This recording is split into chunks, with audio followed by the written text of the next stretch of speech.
24. John chapter 4, verses 20 to 24. Babasahin ko po ang mga talata ng ating po Panginoon. Sabi po niya rito sa verse 20, Our fathers worship in this mountain, and ye say that in Jerusalem is the place where men ought to worship. Verse 21, Jesus saith unto her, Woman, believe me, the hour cometh when you shall neither in this mountain nor yet at Jerusalem worship the Father. Ye worship, ye know not what. We know what we worship, for salvation is of the Jews.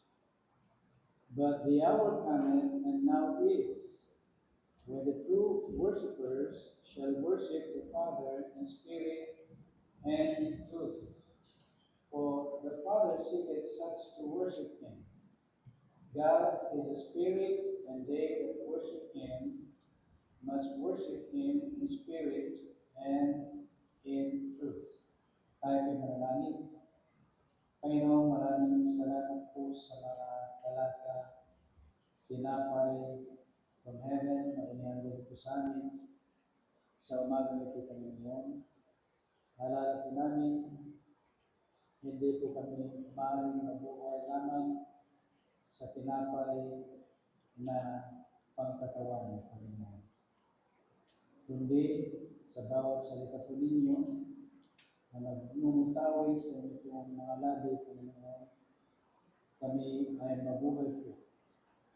Ito yung mga spiritual food na kailangan po namin, Panginoon, sa aming po mga buhay. Salamat po, Panginoon, sa inyong pong mga salita na i-preserve po ninyo sa amin upang sa aming panahon at mga darating pang panahon, Panginoon, ay meron pong pagkakilanggan po sa inyo. Alam namin na lahat po ng create po ninyo ay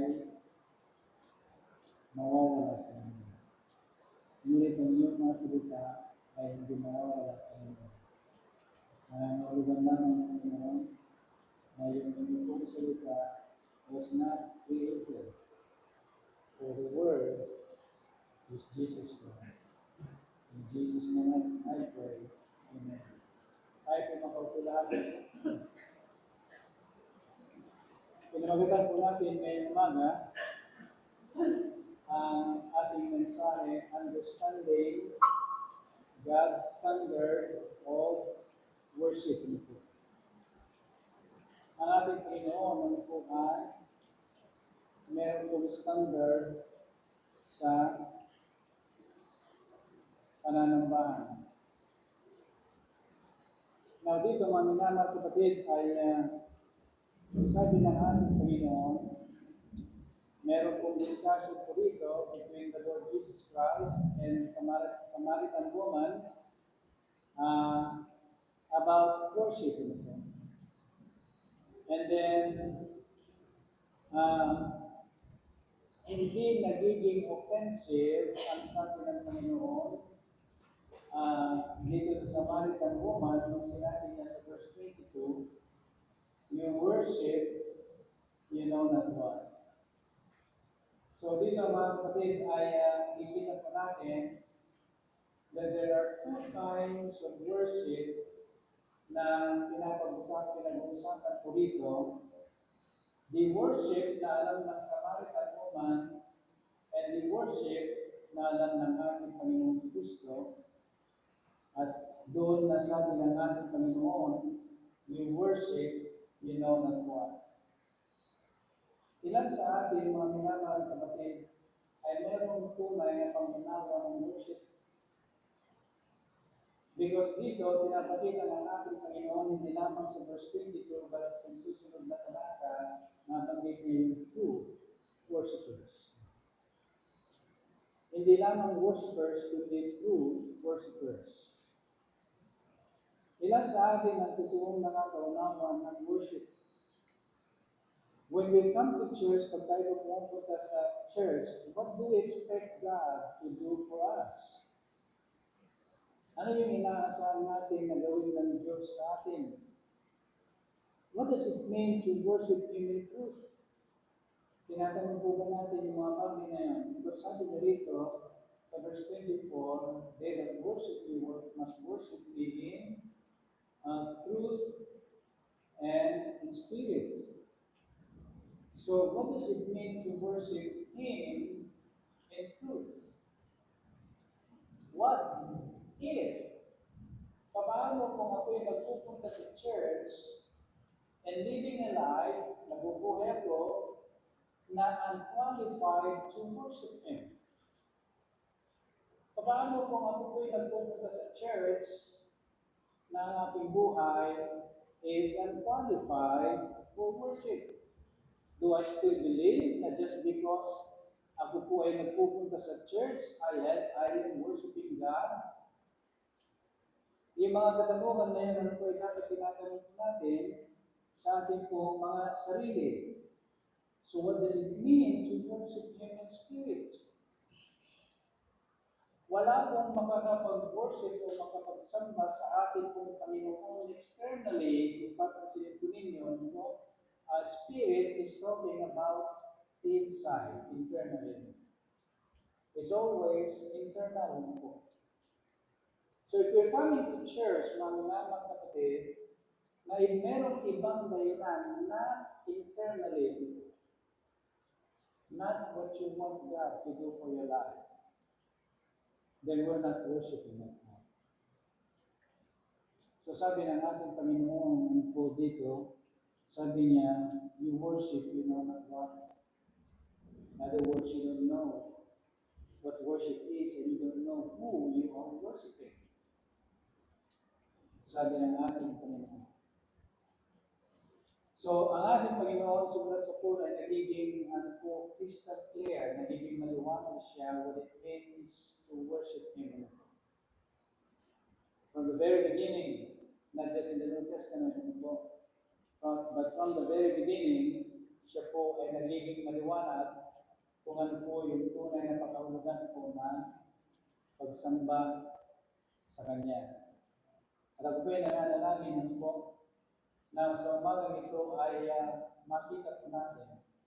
Magiging aware po tayo each time na tayo po manambahan sa ating Panginoon. I'm not just talking about yung panambahan po dito, this worship is not just applied on the first day of the week. So number one, meron po tayong matitingnan mga talata kung mga bagay-bagay for us to have a better understanding kung ano nga bang pakahulugan ng Diyos sa panambahan, not what we mean by worship. Hindi yung sarili po natin na pakahulugan po. So, iinom po ang ating pong pag-aaral dito po sa Exodus. In the book of Exodus, it is worthy to observe that from the very beginning, simulat sa pulong po, naging maliwanag po ang ating Panginoon. Alam natin na sinabi ng Diyos that God is not the author of confusion. So, dito po sa Exodus chapter 35, beginning in verse 1. Exodus chapter 35, beginning in verse 1. Sabi po niya, and Moses gathered all the congregation of the children of Israel together and said to them, these are the words which the Lord hath commanded that ye should do them. 6 days shall work be done, but on the 7th day there shall be to you an holiday, a Sabbath of rest to the Lord. Whosoever doeth work therein shall be put to death. You shall kindle no fire throughout your habitations upon the Sabbath day. So, number one, na makita po natin, mga kapatid, kung tayo po ay naunawaan po natin yung panambahan, pagkahulugan ng Diyos ng panambahan, is God limits our time. God limits our time. Now, kung papansinin po ninyo sa ating pong binasa, ay inibigay ng Diyos ang limitasyon sa ating pong time weekly. It is very important to observe yung mga bagay na yung mga kapatid.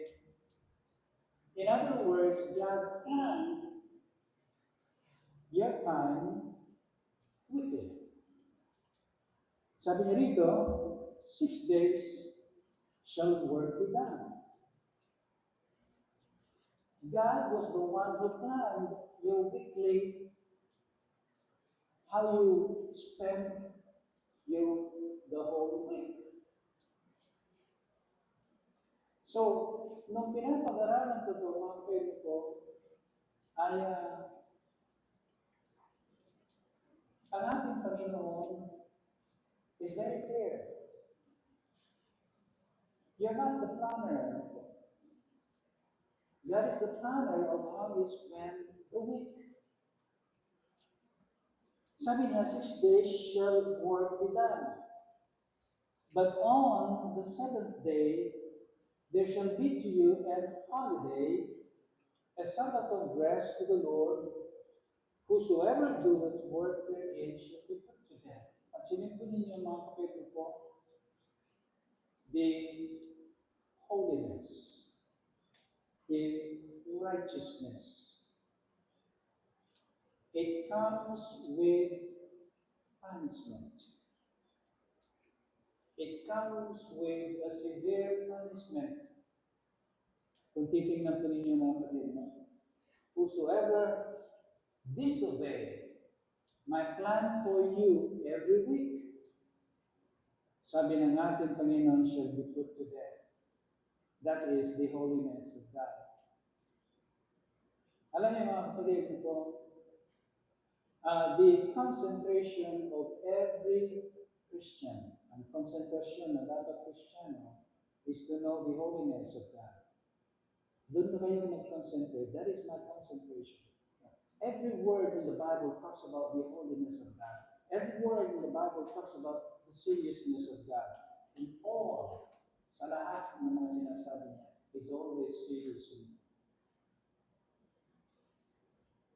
They cannot be changed, in other words. So 6 days, sabi niya, 6 days to work. Now, ang hindi ibig sabihin ng ating Panginoon, the 6 days, sabi niya, shall work be done, that doesn't mean na wala kang ala-ala sa Diyos. Hindi yun ang ibig sabihin ng ating Panginoon. Because kung ito po ay combine po natin what God said in the New Testament, that wherever you are, meron kang employer na to. Sino man ang pinagtatrabahuan natin, nagkikipagtrabaho po tayo. We are to be a light and a salt sa mundo nito. So, hindi yun ang ibig sabihin ng ating Panginoon na puro trabaho ang nakababad ang ating isip, puso, spirito, buhay sa trabaho for the whole 6 days. That's not what God meant. Hindi yun ang ibig sabihin ng ating pong Panginoon. Let's take a look, for example, in 1 Corinthians chapter 10, verse 31. 1 Corinthians chapter 10, verse 31, makikita po natin dito na while we work for 6 days, sabi po niya rito sa 31, whether therefore ye eat or drink or whatsoever ye do, meaning whatever you're doing, whatever work you're doing, sabi niya, do all to the glory of God. So So gagawin po natin ito sa ikaluluwalhati ng ating pong Panginoon. So we must know, dapat alam po natin what that God doesn't mean. Doon sa sinasabi niya, you shall work 6 days, hindi ibig sabihin ang buong buhay mo ay nakababad lamang sa trabaho mo. But while we work, we must immerse ang ating pong mga kaisipan, puso, espiritu pa rin sa ating pong Panginoon. Remember, manginamang gabi po, the first and greatest commandment, sabi niya that we have to love Him with all our heart, soul, mind, and might. When? Sa lahat ng oras. Sa lahat ng oras. What about in Colossians chapter 3? In the book of Colossians chapter 3, verse 17. Sabi niya, in Colossians chapter 3, verse 17, and whatsoever you do in word or in works, do all in the name of the Lord Jesus, giving thanks to God and the Father through Him. So dito, mga kapatid, and again in verse 23, sabi niya, ilang verses lang, pababa, and whatsoever you do it heartily as to the Lord and not unto men. So even yung 6 days working must be done for the Lord. So nakita natin mga kapatid, go back to Exodus chapter 4, na yung 6 days of working, 6 days shall work be done, does not mean na nakababad lang ang puso at spirito at ang ating isipan sa trabaho po. We must be always conscious, aware of the presence ng ating Panginoon sa ating mga buhay. So, not only God limits our time weekly, pansinin po ninyo, meron tayong mga observations po dito, God limits your purpose. God limits your purpose. Nakita natin kanina sa 1 Corinthians 10:31, sabi niya, whatsoever you do it all for the glory of God. So that is your limitation when I am working for anything. I must do it all for the glory and honor and praise ng ating Panginoon. Pansinin po ninyo, mga minamahal kapatid po, how God plans the whole way for me and for you. So, dito, makikita po natin that the purpose of working is for Him. Do it all for the glory of God. And so, He limits the purpose in glorifying Him, not just to earn money. So this is worship. He was talking about worship. So our working must be limited to the purpose of God. To the purpose of God. And then the other one, minamahal kapatid, observan ko po rito, God limits your strength. If we are to understand, mga kapatid, yung true worship or to become a true worshiper. Dahil nabanggit ko yan sa John chapter 4. Nabasa po natin kanina that God is seeking for true worshipers. God limits my strength and your strength. Look with me in Exodus chapter 34. Sabi niya, 6 days shall work be done, but on the 7th day there shall be to you an holiday, a Sabbath of rest to the Lord. So I am limited in my strength within the whole week. In other words, maminamang kapatid po, I should not expend, hindi ko dapat ginagamit lahat ng strength ko for 7 days. So that on the 7th day, the time of the gathering of God's people, maminamang kapatid, I will have enough strength to worship Him. So nakita po natin mga kapatid po, God limits my strength. He wants me to rest po on the time of God's people gathering. He limits my strength. Now, I remember maminamang kapatid as early as yung pong pag-alis nila sa Egypt po, and then gave them manna, bread from heaven po. They don't have to work for it, hindi nila kinakailangan pagtrabahuhan, makikita ninyo mga kapatid, the goodness of God. At sabi niya, you're going to gather manna. Sabi niya, 6 days. On the 6th day, sabi niya, sa pang-anim na araw, I will double my provision for you. Sino ang nakabasa na po? On the 6th day, sabi niya, I will double, sabi niya, what you can get from me, the manna. But on the 7th day, sabi niya, none of you will be gathering manna at your door. Sige mga matid po, ang ating Panginoon, door to door. Ang pag-deliver niya. Kapag nakikita mo yung mga ganun po, if you're a serious, thinking Christian, makikita mo the goodness of God. Right there, at the front ng tent nila, pupulutin na lang nila yung manna. What kind of God do we have? What manner of love is this? Sabi ni John, di po ba? Marala po niya yan? So dito mga kapatid, makikita po natin po that even my strength is limited to 6 days. But on the 7th day, I have to rest. Why? Because so that I will have enough strength. Sinisiguro ng ating Panginoon that the following day ay hindi ako lulugo na pupunta sa pagtitipon ng mga kapatiran. Para sa araw na yun, hindi ako hinahandok.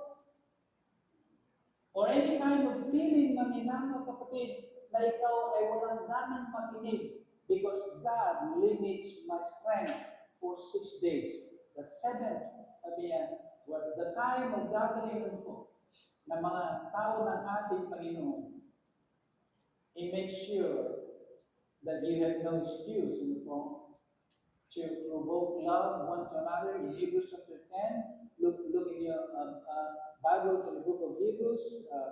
Hold your finger po sa Exodus chapter 35. Babalik-balik po tayo dyan po. Sabi niya doon ay lest, yung mga bago pa dumating po doon sa verse 24 and 25, lest. Kung na-observe po yan, lest your faith, lest kayo ay mahulog sa masalasan, sabi niya. And then pagdating mo sa verse 24, sabi niya, provoke love one to another. And then pagdating mo sa 25, encouraging one another. What if you are working on Sunday? What if you don't have enough strength anymore pagdating ng Sunday because hindi ka naglaan ng lakas para sa Kanya. So, I want you to see this, maninala kapatid ko. You did not plan your weekly activities. God planned it. 6 days, sabi niya, shall you work? Sabi niya, but on the 7th day, there shall be to you an holiday, a Sabbath of rest to the Lord. Whosoever doeth work therein shall be put to death. Is this the first time mga kapatid na nakita niyo that even my weekly activities, God has to plan it? Kailangan ng Diyos ang magplano sa ating weekly activities, weekly Anything that I'm doing in a week, mga kapatid ko, God has already planned it. But, sinisiguro niya that even the 6 days of working, the purpose is to glorify Him. The purpose ng hinanapay is for Him to be exalted and be honored. So, yun po mga hinanapay po. We don't need another plan. Do you need another plan when God already planned your week? I'm asking you mga kapatid ko. Kung plinano na ng Diyos who is perfect nito, then do you need another plan? Meron tayong mga nabibili, di ba, sa National Booster, mga planners, di ba? Hindi mo kailangan yung planner, mga kapatid ko. God has already planned, hindi lamang yung ating weekly life, but also my entire life. Ang ating buong buhay. God purposely commanded this so that there will be a concentrated worship. Pansinin ko ninyo yung mga patay ng ating pong Panginoon, why we need to be working 6 days but on the 7th day is totally rest. Rest, mga minamang kapatid, in the sense that God ay masarili po niya tayo on that 7th day, or the gathering of His people, masarili po niya tayo, so that all of us will be concentrated, maminamang kapatid, in the instructions and commandments ng ating pong Panginoon. So that is one of the purposes, kapatid ko, the concentration of worship, so that there will be enough strength, physically and spiritually, at the time of worship.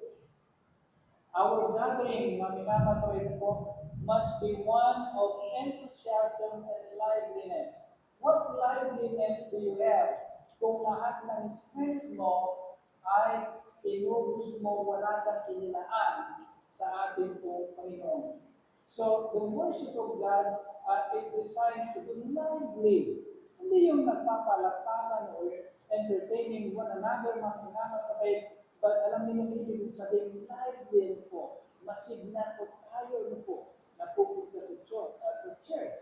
Kaya naman yung sabi po doon sa Psalm 103, sabi niya, I was glad when they said to me, what gladness do we have kung wala tayong tulog, kung wala tayong pahinga, mga kapatid po, what concentration do we have?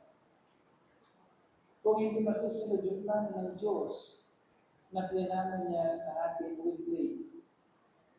It also comes with a warning. Sabi niya, whosoever doeth work therein shall be put to death. So how serious, mga kapatid, is worship? How important are these instructions ng ating Panginoon? Very important, mga kapatid ko. Because, nakikita po natin that in worship, ng minamahal po, comes with responsibility and accountability. What is responsibility? I'm going to work 6 days, and that one day, mga kapatid po, ay nakalaan sa ating Panginoon. That is responsibility. What is the accountability? Sabi niya, anybody who disobey shall be put to death. That is the accountability.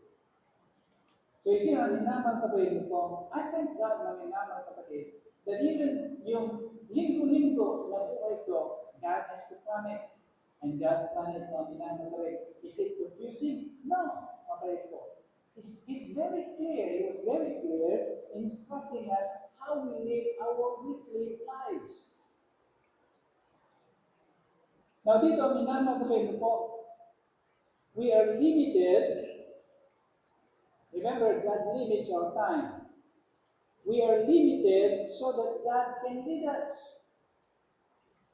What happens na minamahal kapatid, pagka tayo po ay hindi natin susundin yung limited time na binigay ng ating Panginoon sa atin, is that there will be no life of blessedness. Dahil lahat ito iniutos ng ating Panginoon to limit us in our time of working, and then, that time na dapat mag-gather ang mga anak po ng ating Panginoon, then it should be a time of blessedness. And these are all the leading of God, mga kaibigan ko. Kaya siya mismo ang nagplano so that we are going to live a life of blessedness, so that we're going to live a life of purposeful life. Magkakaroon po tayo ng purpose for life, so that we're going to have a life of meaning and purpose. Lahat yan maninalo kapit, parang kung titingnan mo, ay parang kung hindi mo analyzing kagad, kung hindi mo uusisayin maigi ang mga leading ng this is by the way the leading of God. He's always the leader, mga kapatid. And I don't see the God of the Bible, hindi ko makita yung God of the Bible that He will lead us to not a blessed life. So lahat itong leading ng ating Panginoon is a life of blessedness, is a life of purpose, is a life of meaning, and a life of eternal values. Lahat po yan natin. Kaya kung uusahin po natin maiging ang mga sinasabi ng Diyos, mga kapatid, hindi tayo yung short-sighted po, but in light of eternity, makikita mo that this lahat ito ay meron pong eternal values. Eternal values.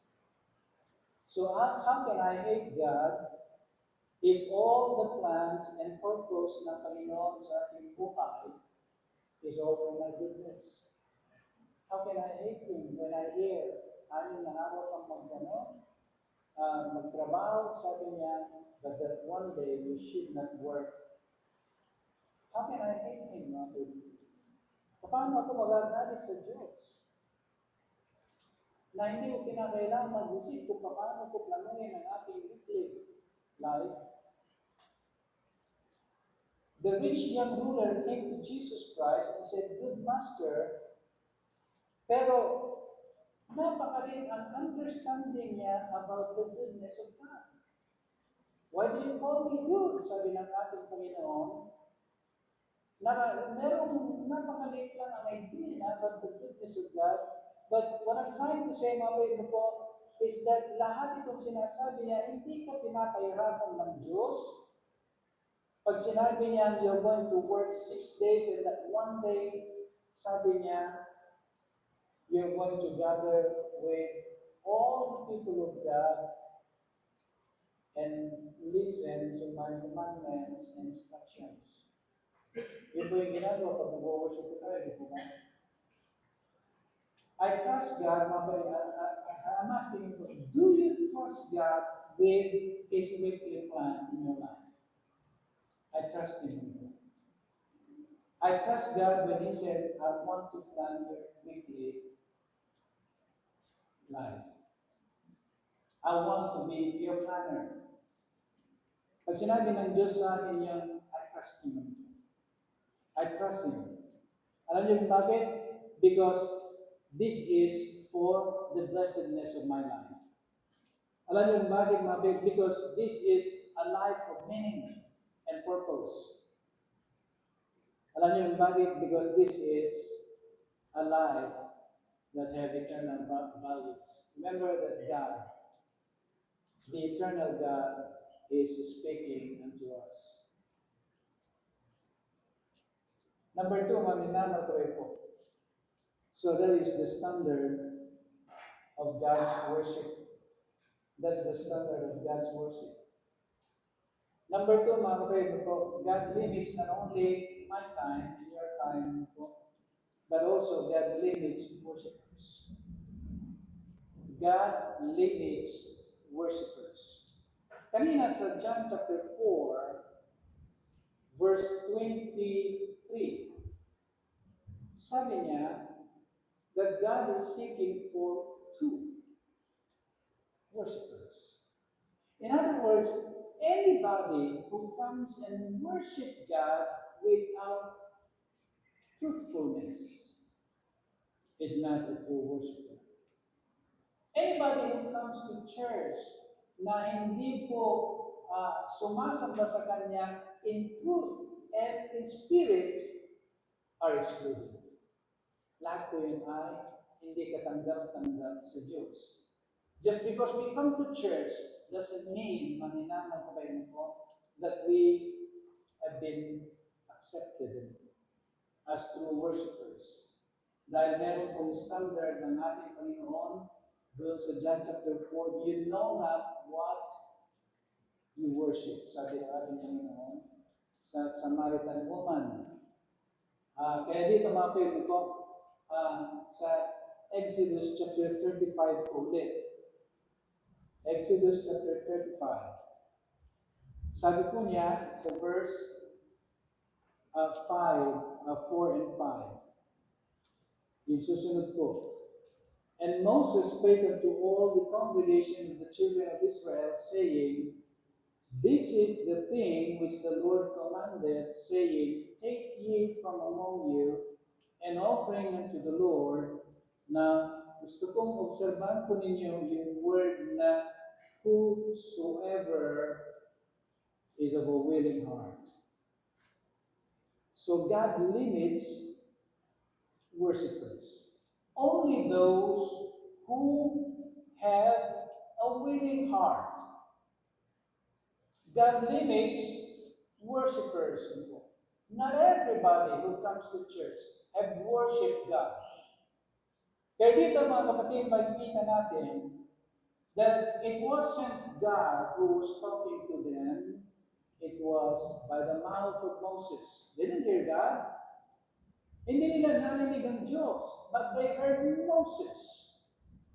Napansin ko ninyo mga kapatid? This is the thing which the Lord commanded, saying, and so i-rehearse niya yung sinabi ng Diyos kay Moses. There are times that we cannot believe because isang pastor lamang ang nagsasalita. But from the very beginning, mga kaibigan, ang ating Panginoon, He uses medium. Alam niyo ibig sabihin ng medium? Or siguro pwede ipalin natin sa medium is a mediator, tagapamagitan. So siya yung tagapamagitan, which is so easily, napakadaling hindi paniwalaan because they're not hearing God, they're hearing from a man of God. At pwedeng mangyari sa atin, si pastor lang naman yan. Remember sa 1 Thessalonians, when they were listening to the Apostle Paul, they were listening the Word of God, nakikinig sila as if God is talking to them. Yan ang nakasulat sa 1 Thessalonians. I think in chapter 2 or in chapter 1. As if they were listening directly from God. But dito, minamal kapatid, hindi nila narinig ang Diyos saying all these things, but they heard the man of God. And it's the same thing today, mga kapatid. God has not changed. God, hindi pa po nagbabago ang ating Panginoon. Lagi po siya gumagamit sa mga pastors na tinawag po niya. We have so many warnings, mga kapatid, marami tayong mga warnings na po against false prophets, against false teachers. So hindi lahat. Only those pastors after God's own heart. So dito makikita po natin that it is limited only to those worshipers of a willing heart. Kasi po natin ulit sa verse 5. Whosoever. So the word whosoever meaning maninamang kapatid po that God does not force everybody. Hindi niya pinipilit ang lahat na maniwala sa Kanya o sumunod sa Kanya because He makes sure na hindi niya i-violate yung freedom to choose na Kanyang create. Tayo po yan po. Whosoever is of a willing heart, let him bring it an offering of the Lord, gold and silver and brass. So, pansinin po natin dito mga kapatid, sa aking Bible naka-underline, I think I said this one time po, during Wednesday, bago ko po ibigay sa ating po speaker every Wednesday, the wise-hearted people. Dito po, paulit-ulit po na nabanggit ko yung heart. Pansinin po ninyo mga kapatid, of a willing heart. What is that, mga pwede po? Sabi niya kanina, mga pwede po, and they that worship Him must worship Him in truth and spirit. These are all internal. Heart is internal. We cannot worship God maminaman kapag externally. These are the Pharisees, mga kaibigan po, worshiping God externally. These are all internal po. Kanina dun sa John chapter 4, verse 24, spirit and in truth. Now we're seeing a heart. Kaya make sure when you come to church, mga kaibigan, you gather with the people of God. Make sure you're coming with an internal desire, not an external desire. Hindi yung panlabas. Heart. Sabi niya rito, mga kaibigan ko, whosoever is of a willing heart, let him bring it an offering of the Lord, gold and silver and brass. The heart was described as willing in verse 5. The heart was described as wise in verse 10. Look in verse 10. Sabi niya, and every wise-hearted. So another description ng heart dito, mga kaibigan, kasi dito niya, how God emphasized that which is in the inside, not on the outside. Sabi niya, the heart was described as wise in verse 10. The heart was described as stirred in verses 21. Pansinin po ninyo, in verse 21, a stirred heart. In verse 26, a stirred. In verse 26, sabi niya, sa 26, a stirred up in wisdom. And then in verse 29, pansinin po ninyo, sabi niya, sa 29, the children of Israel brought a willing offering, every man and woman whose heart made them willing. A heart that was made willing. Those are all the description, mga kaibigan, ng heart. So, napakahalagang inuusisa po natin our hearts before we come and be gathered with the people of God. The examination of the heart if we are to worship God. So those are all the descriptions na nakita ko about the heart in these verses nito. Now, dito mga kaibigan ko, sabi niya, also a willing heart. Nakita natin yung iba, hindi lamang wise-hearted, but also a willing heart. Meaning, mga minamang kapatid, na hindi po pinilit ang mga tao ito. Kaya po yung point 2 po natin, God limits worshipers. God limits worshipers. Only those of a willing heart. They're not forced.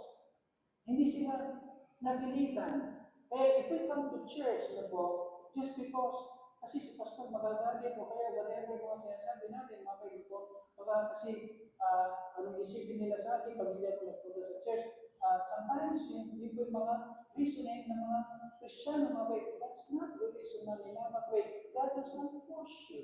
He's not looking for those reasons, mga kaibigan, ang ating Panginoon, but of a willing heart.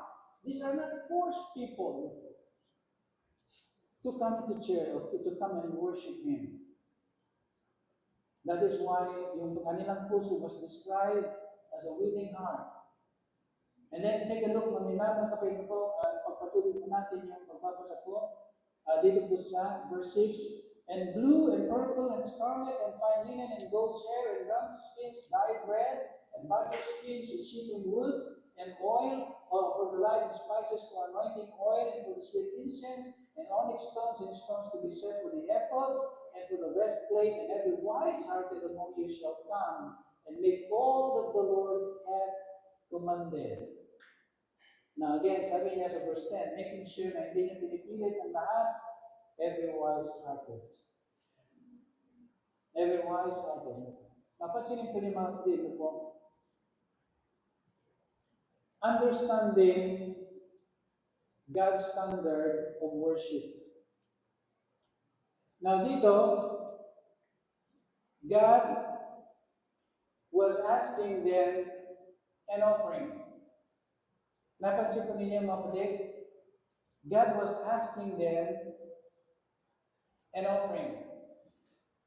Now, yung offering was asked only by to those who have a willing heart, to those who are wise-hearted. So he limits, mga kapatid, is asking to only true worshipers. He limits yung kanyang asking ng offering to only to the true worshipers. And then dito mga kapatid, makikita po natin, they were giving not because God has something in return for them. Wala kang makikita dito, if you give this offering, sabi niya, prove me now, if I will not open the windows of heaven, wala siyang sinabing ganun, bagaman ito po yung totoo, that God will open the door of heaven na wala kang sugat paglagyan. Ang ibabalik ng ating Panginoon in Malachi chapter 3. But here, mga kapatid po, wala kang makikita. So, in other words, mga kapatid po, they were not giving because they are expecting something in return sa ating pong Panginoon. Why? Because they were wise-hearted. Actually, ito po, the word wise dito sometimes is used as generous heart. Generous heart. And then, mga kapatid, so when he was asking that put yourself, mga kapatid po, imagine ninyo, if you were there, and asking all these things from you, imagine ninyo, mga kapatid po, how will you react? What will be your facial expression po? What will be your body language po? What will be the kind of hearing you will have kung ikaw ang nandun na nakikinig from the man of God, Moses? Alam niyo, bakit ko na tanong sa inyo? Because God was not asking anything that you can give. God was choosing the things that you will give. He was the one choosing. Napansin niyo mga kapatid, that you cannot give anything you want sa ating Panginoon. And a lot of times, mga bago po, what a shame po to give yung kung ano lang yung matira, kung ano yung pinaka walang value ang ibibigay na sa natin sa ating Panginoon. But here, makikita niyo mga kapatid, that He is demanding all of the finest and all of the most precious things that God has given you. How many Christians will be offended pagka ikaw nandito? Because God was the one who chose. Hindi sila. Pansinin ko ninyo mga payag po, yung mga na-enumerate na dapat nilang ibigay. Sabi niya rito, pansinin niyo, gold. Those are precious, most precious. Those are not, hindi ito yung mga walang value. Gold, silver, brass. What else? Sabi niya rito, fine linen. Fine linen. The best of fine linen sa verse 25 po. Sabi niya sa verse 25, and of fine linen. So God was not asking mga kapatid, yung mga walang value. He was asking the most precious possessions. Meron na to at meron ka. How many Christians today will be offended? Pagka ikaw nandun, what will be your reaction? How do you respond to God? You can only respond to God, with gladness, only if you are wise-hearted. Only if you have a willing heart. So dito makikita po natin mga people po, they clearly understood the God that they have come to worship and maintindihan because alam natin, maminaman today, that Moses even asked them to stop giving. Look with me, maminaman today po, sa verse 6 ng chapter 36. Sa verse 6 ng chapter 36. And Moses gave commandment, and they caused it to be proclaimed throughout the camp, saying, let neither man nor woman make any more work for the offering of the sanctuary. So the people were stopped or restrained from bringing, for the stuff they had was sufficient for all the work to make it, and too much. Sobra. They were instructed to stop giving. I want you to know, maminaman to kayo po, that God was the one choosing what they should give. You see, maminaman to kayo po, pansinin ko ninyo yan, and only those who are wise-hearted and of a willing heart will have gladness to give what God was asking. Now dito, maminaman to kayo po, napansin po nila, I'm sure na na-observe po nila, that God was operating by a standard and order. In other words, by a standard of worship. Now, I think they observed that God was operating by a standard that they had very little knowledge. A standard that they had very little knowledge. That God is law Himself. As habang tumatagal po sila, habang nakikilala ng ating Panginoon, all of this was observed by the people of God. That God is Lord Himself. How do we know na napansin nila yan? Because He was the one choosing. Hindi sinabi kung anong may bigay ninyo. Sinabi niya, ito pa nga dapat yung ibigay sa atin. Does He need it? Kailangan ba ng Diyos? Bakit hindi na lang niya salitain? Let there be gold and silver and brass. And then there you are. Naroon na mga kapatid mo. But He didn't do it. Hindi ginawa ng Diyos. Why? Maminaman kapatid? Because God has a plan and purpose. Meron siyang plano and purpose mo po ang ating pong Panginoon. All of these laws ng ating mga batas ng ating Panginoon, mga kapatid po, is leading us to the fulfillment of the plan and purpose in my entire life. Sa buong buhay ko po.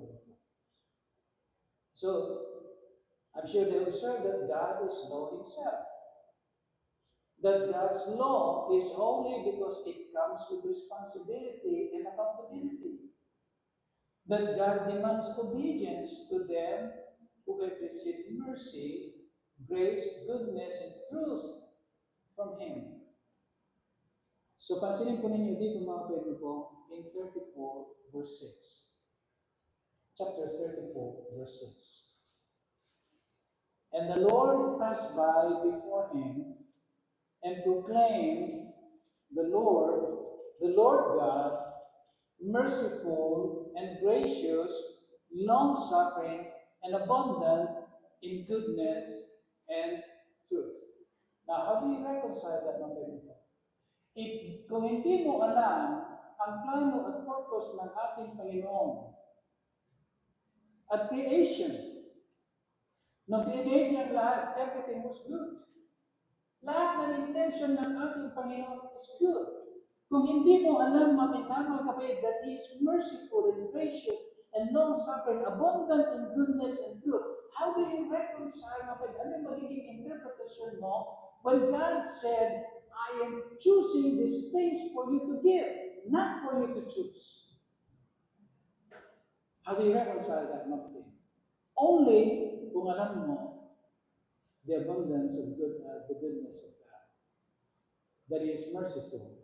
That He is gracious. Only when you go back, maminaman kapatid po, doon sa moral attributes ng ating Panginoon, will you be at peace? Will be magkakaroon ka ng comfort and ultimately gladness to give.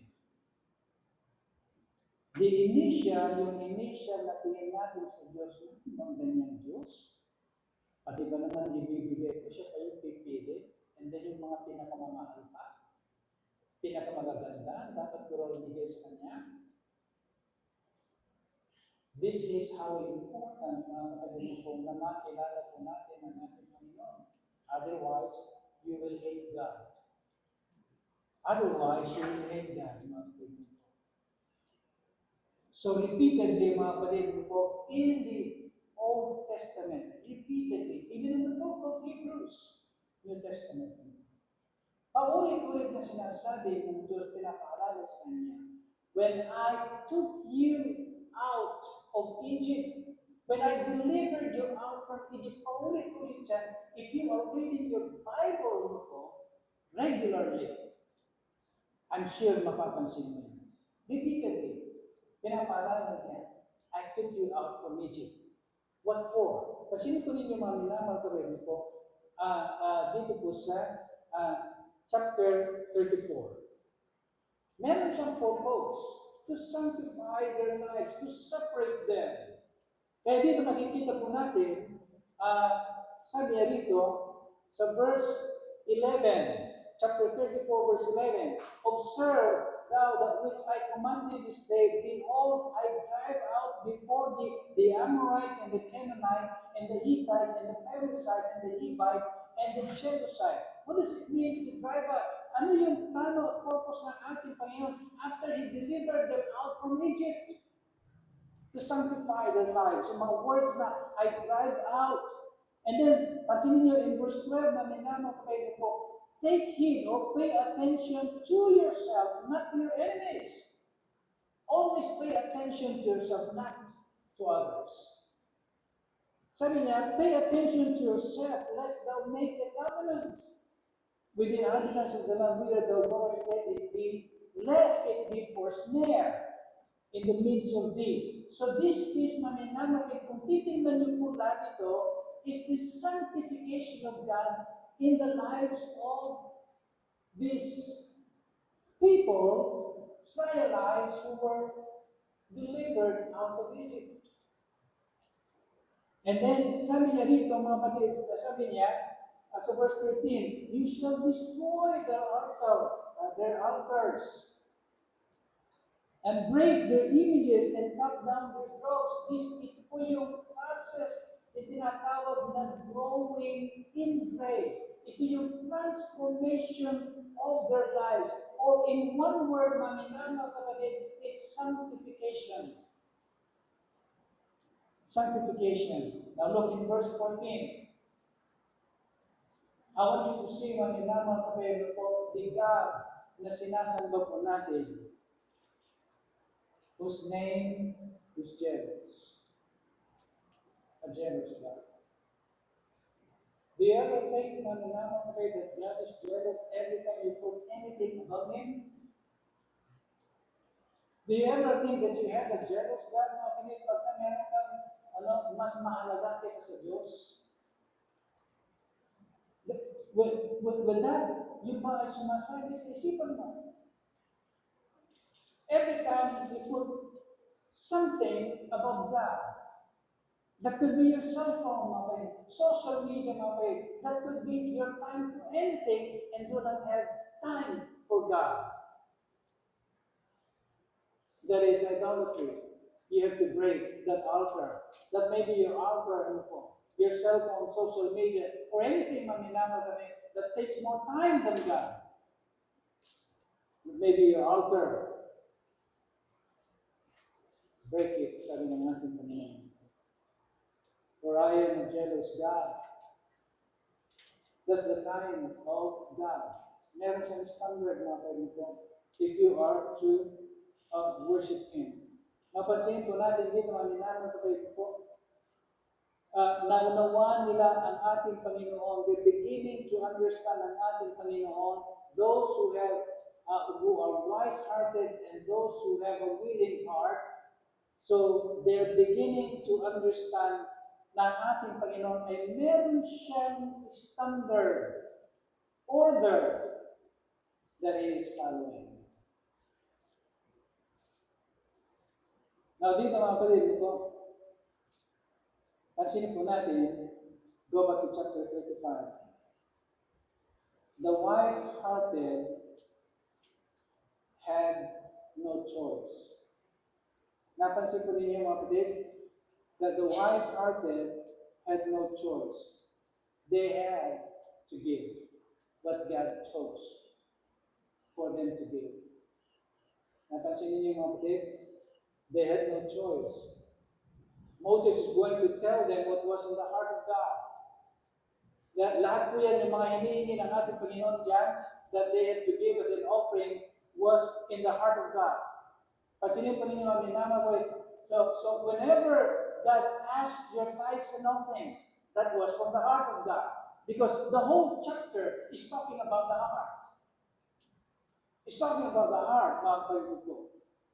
This is something, mga minama kapatid ko, na disconnected yung heart ng ating Panginoon when He asked yung mga offerings na ito. And then, pansinin po ninyo that the Lord was not asking the Egyptians or the Amorites. He was asking His own people. Nakita po ninyo yung mga kapatid. Observe po ninyo, He was not asking the unbelievers. He was asking His own people to give this kind of offerings.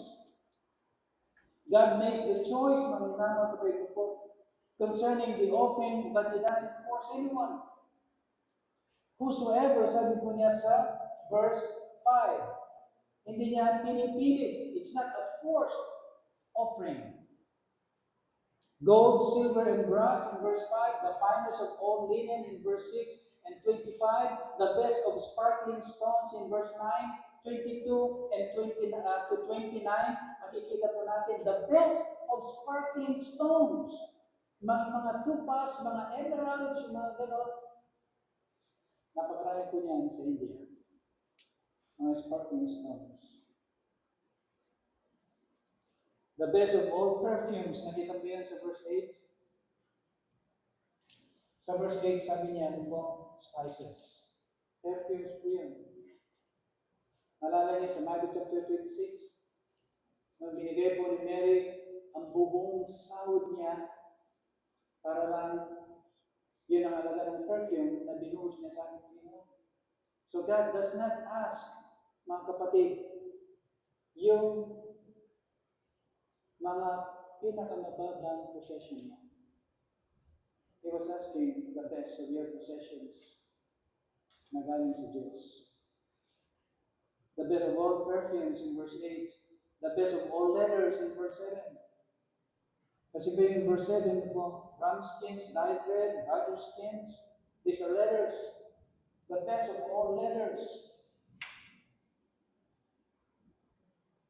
Did they know that we have the self? Alam ba ninyo mga kapatid? Hindi, alam tayo nila. Alam mo sa inyo mga kapatid ko. But this is isang bagay na nakita ko rito.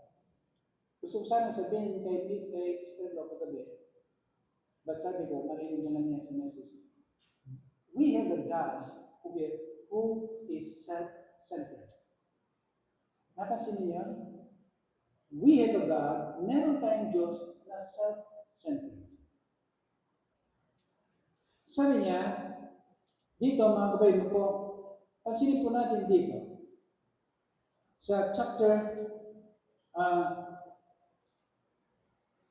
34. Chapter 34, verse 19. All that openeth the matrix is mine. That is self-centeredness. Nothing wrong, mga kapatid, sa ating Panginoon, maging self-centered because He is our Creator. He is the supreme being. Pagdating sa ating pag-self-centered tayo, that is a sin. But for Him to be self-centered, He has all the right. Lahat ng karapatan nasa Kanya pagka siya ay self-centered. And I thank God na minamagay that we have a self-centered God na dapat maunawaan po natin dahil sila naunawaan po nila when God chose the best of all their possessions to give. That is self-centeredness. This is what I want you to give to me. That is self-centeredness. Sabi niya dito, mga Bible po, all that openeth the matrix is blind. And then, pansinin ko ninyo, mga Bible po, in verse 20, that none shall appear before me empty. Are you coming to church, mga Bible, without an offering? Do you come to church, mga Bible, without an offering? Pansinin po ninyo mga Bible, self-centeredness ng ating Panginoon. None, sabi niya sa verse 20, nakita niyo, the last part. And none shall appear before me empty. He was talking about offerings. He was talking about the things that they must give to God. So dito, may mga kapatid po, pansinin po ninyo po, the self-centeredness ng ating Panginoon. All of the firstborn, sabi niya, are mine. That is self-centeredness. Karapatan ng Diyos yun. He bought me with a price. Karapatan niya lahat yun. I am the property of God. Yan ang sinasabi ng New Testament. Know ye not that you are bought with a price, and that it's not your own. You are the property of God if you have been bought. The idea of that, mga kapatid, yung mga slaves ng araw, binibigay ko sa tindahan, may nakahawla po sila. So, we have the picture ng tayo ay naka-in bondage of sin. Mga kapatid, God bought us with His life and His blood in order for us, mga kapatid, to be slave. Nilipat tayo ng pagiging slave sa Kanya. So binili niya, hindi para naging master. Binili niya, mga kapatid po, binili niya ako from slavery of sin to become a slave to Him in righteousness. Ganun yan, mga kapatid po. So dito, mga kapatid po, lahat yun ay hiningi ng Panginoon sa Kanya, and God made the choice. God is self-centered. So God expects every Christian to understand His self-centeredness. Our lives are designated to have God as the center of our lives. Di po ba? Yan mga minsan nababasa niyo sa mga nakapost, mga spiritual po na pinopost nila, that God must be the center of our life. So tama man, God is self-centered. Dahil nakasulat po dito that He wants to be the center of your life. Now dito, ang minamal kabayan mo po, kumusta po yung giving natin? If you were here, including myself, I'm not sure kung anong magiging reaction ko. For God to choose what I must give sa Kanya, and He is choosing all the precious that I have. But this is God's standard of worship. No one can worship God and appear unto Him empty. That's God's standard of worship. None shall appear unto me, sabi niya sa 34, verse 20, before me empty. Now dito ang minamang kapatid ko, alam ba ninyo mga kapatid that the temptation is very great? Alam ba ninyo when they heard that, and I'm sure mga minamang kapatid, as thinkers, Mga thinkers ito. Bakit ko nasabing thinkers? Because they were wise-hearted. Wise-hearted. They were thinkers. And as they were listening dito, mga minamari, alam na rin yung mga kapatid, that as thinkers, alam nila that there will be circumstances affecting obedience. Ano ibig sabihin natin? In their minds, alam nila that if I'm going to give this, then I will lose my, napansin ba ninyo mga kapatid? How many of you ladies, mga kapatid? Pansinin ko ninyo dito. Sa verse 22. Chapter 35, verse 22. Chapter 35, verse 22. Sabi niya, and they came, both men and women, as many as were willing-hearted, and brought bracelets and earrings and rings and tablets and all jewels of gold, and every man that offered an offering of gold unto the Lord. How many of you ladies, your best jewelry, God is asking that? Your diamond, bracelet, necklace, 24 carats. God was asking you. How many of you will be offended? How many of you, what will be your reaction? What will be your facial expression? Body language, what kind of heart will you have? Dahil inas lahat ng ating Panginoon ito. Now this is God's standard of worship. Not for you to choose. Kasi ninyo, yung first point natin, God has to plan. You're weak. And then here, God has to choose what you give. So now, mga kapatid ko, He's asking these people the best of their possessions. Mga kapatid. And what will be the effect of it? These are sabi kong circumstances surrounding the obedience. Hindi ba nila naisip kung ibigay ko ito, wala na akong necklace? Hindi ba nila pumasok sa isipan nila na pag ibigay ko itong ring na ito, mawawalan ako ng wedding ring? So, pumasok lahat sa isipan nila yung mga kapatid ko. But, mga kapatid, ito yung gusto kong ipakita po sa inyo, mga kapatid ko. So, that was working in their minds. In other words, that was in their brains. But intellectual knowledge, in other words, intellectual knowledge does not mean that you have been enlightened until it becomes spiritual knowledge.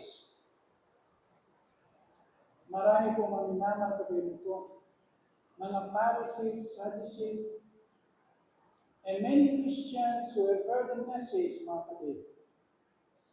They believe it. They don't disagree. Doon sa mga narinig nila, katulad po nito, maybe some of you, maminamang na kapatid, or all of us, will agree because it was written. We believe the Bible na po. But that's only intellectual, mga kapatid. It does not become spiritual knowledge until it becomes an act.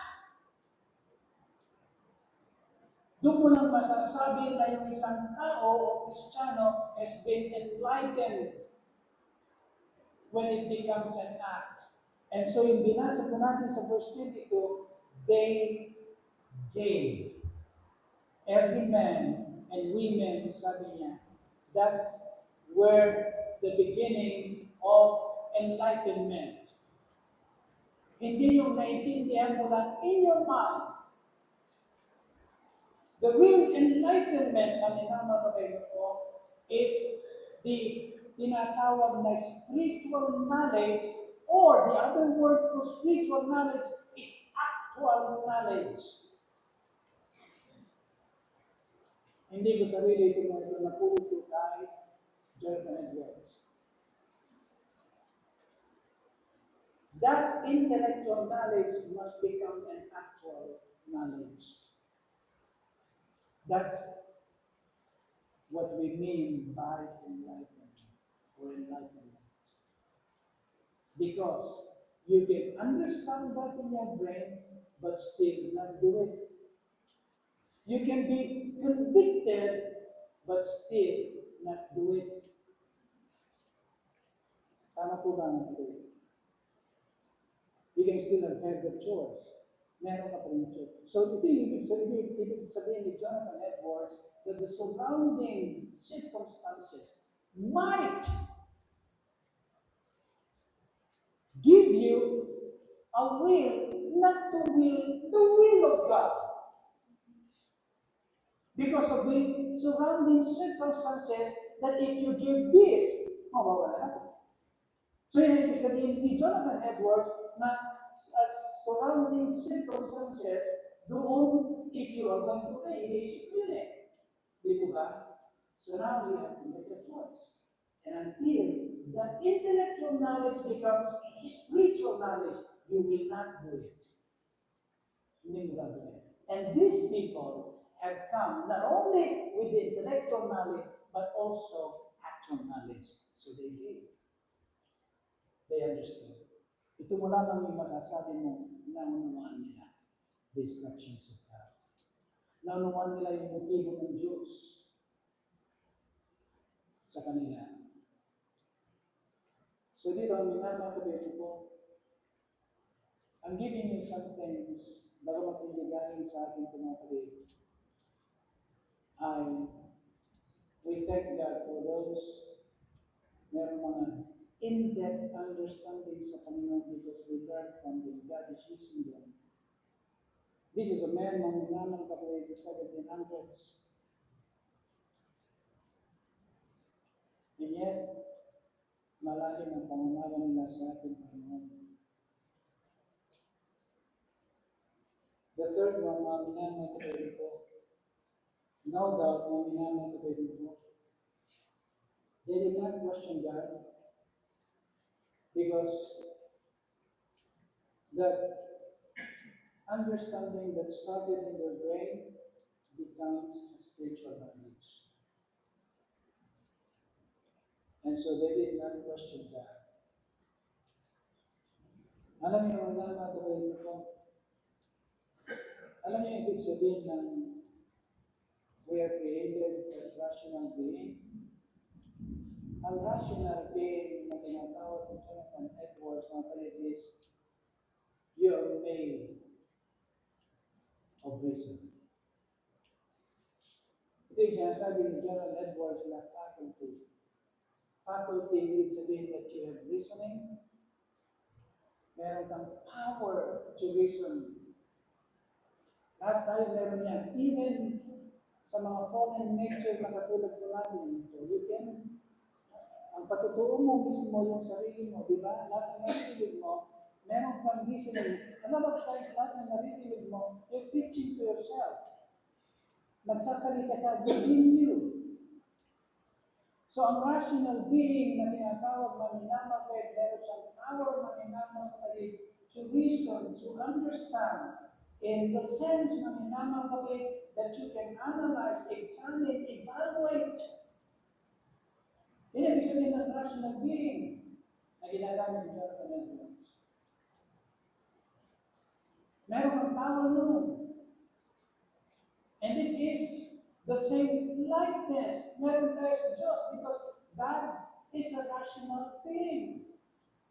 But He is supreme being. Yan ang pag-agawa natin. And yet, meron tayo nun. The power to reason and understand. The power to examine, analyze, evaluate. Yung mga bagay-bagay na narinig natin. And God has given us, God has given us a new heart and spirit, which, na kung saan, wala tayong excuse to say, I cannot understand. Wala tayong excuse, mga kapatid, na sabihin, hindi natin naunawaan because if you say that if you are a Christian, you have been given a new heart and a new spirit. And God continues to renew the mind.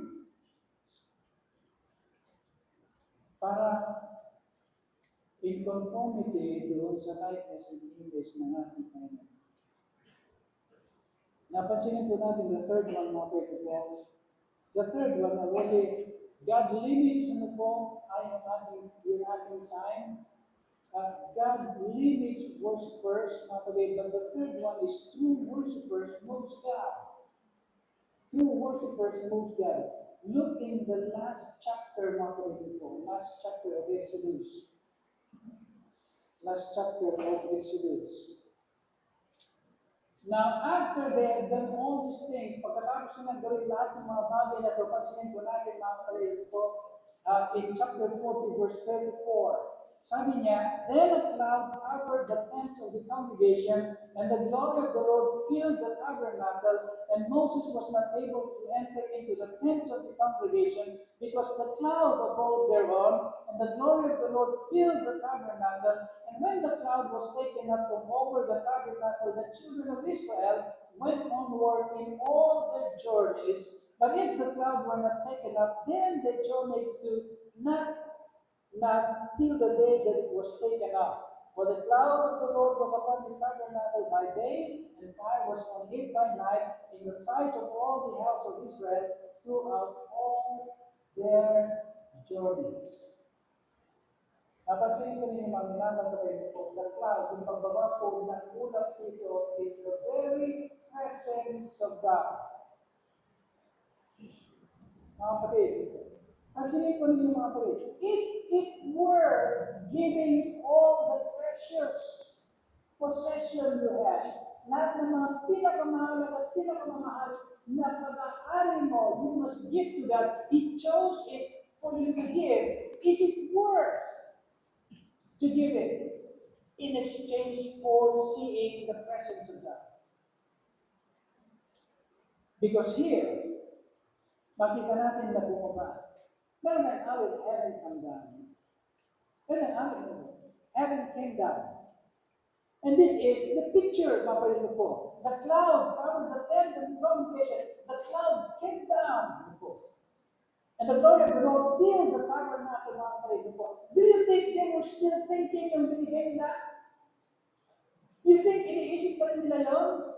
I don't think so. They were wise-hearted. They were of a willing heart, mga kapatid. These are hearts that were stirred. Nabasa natin lahat kanina sa chapter 35. It's a heart that was stirred. Saan sila na-stirred? They were stirred to love God. They were stirred to love God.